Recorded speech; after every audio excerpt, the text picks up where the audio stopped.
Curtis Yarvin is just like his parents.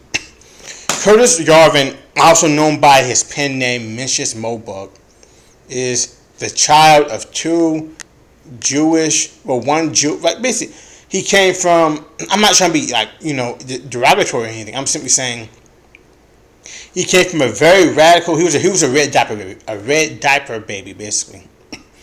He's a child of immigrants from Eastern Europe who were communists, and they wanted to spread the ideology of communism throughout the world, no different than any other group who were communists. Cubans, Black Americans, Chinese, Vietnamese, Koreans, Africans, South Africans, it doesn't matter.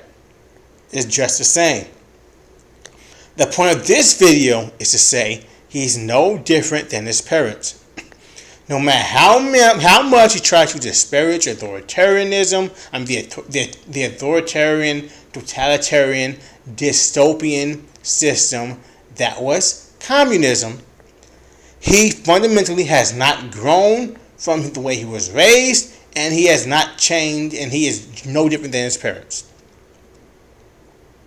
The only difference is the vision of his parents came to life, and he was alive to see just how ugly it actually was.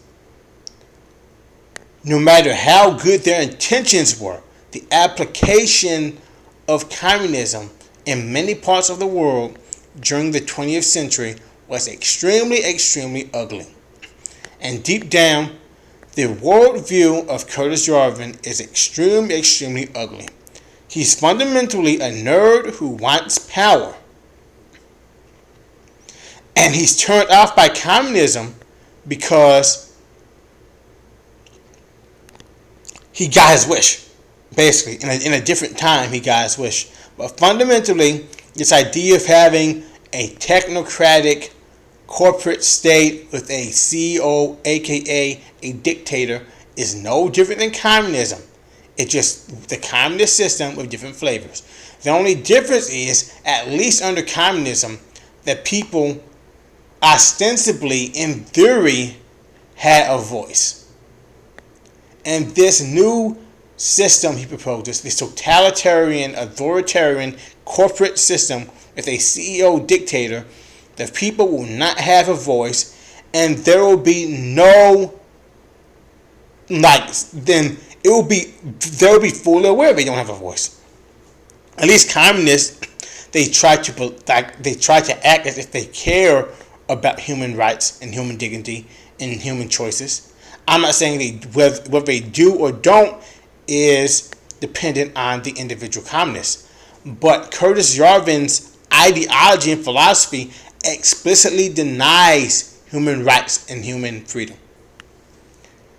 He is explicitly totalitarian. At least his parents were not explicitly totalitarian and explicitly authoritarian. Curtis Yarvin is those things. He is not just the same as his parents. In many ways, he is worse than his parents.